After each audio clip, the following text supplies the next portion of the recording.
Nazdar lidi, zdravím vás u dalšího videa, jmenuji se Krajvův a ukážu vám tutoriál na jak získat zadarmo Nightmare in House 2. Prostě non-steam, nemusíte si vůbec nic kupovat, vůbec nic prostě kupovat, nic víc k tomu není co říct. Takže jo.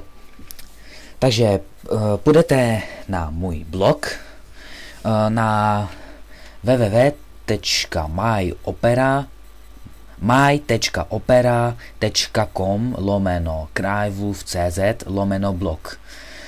Bude to v popisku videa prostě. Pak si stáhnete tady toto. Tady. Toto, což je Half-Life 2, epizoda 2. To potřebujete k tomu, abyste mohli mít ten Nightmare in House 2. Nightmare House 2, takhle. Aha. Tak jo, nevím, proč tam pokaždé to in, ale to je jedno. Tak.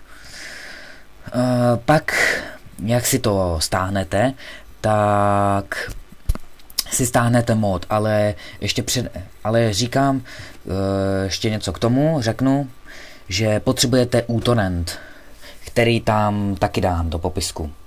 Ale myslím si, že uTorrent si umí stáhnout každý. Ale co, radši.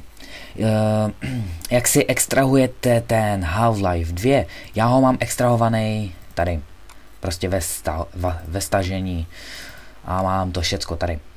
Pak si teda stáhnete ten mod a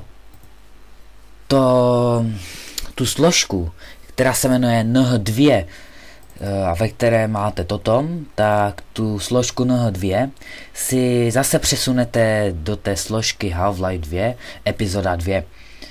Pak si vytvoříte poznámkový blok a vložíte tam ten kód. Tady tenhle, který bude na mých stránkách, na mojím blogu. Pak dáte soubor, uložit jako a pojmenujete to NH2 launcher cmd, prostě toto. Jakmile to pojmenujete, dáte uložit a uložíte to do té složky Half-Life 2 epizoda 2. Pak se vám tam vytvoří takovejhle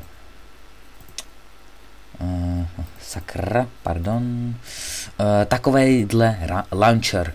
Na to pak kliknete, chvíli počkáte, vytvoří se vám to white a budete čekat a prostě do té doby, dokud se vám ta hra nespustí. Ona by se vám měla spustit.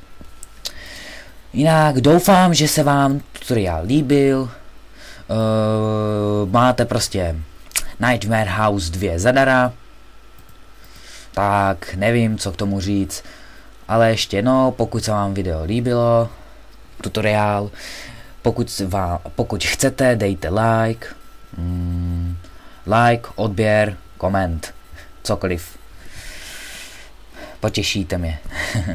Takže jinak přeji příjemnou zábavu a u příštího videa zdar.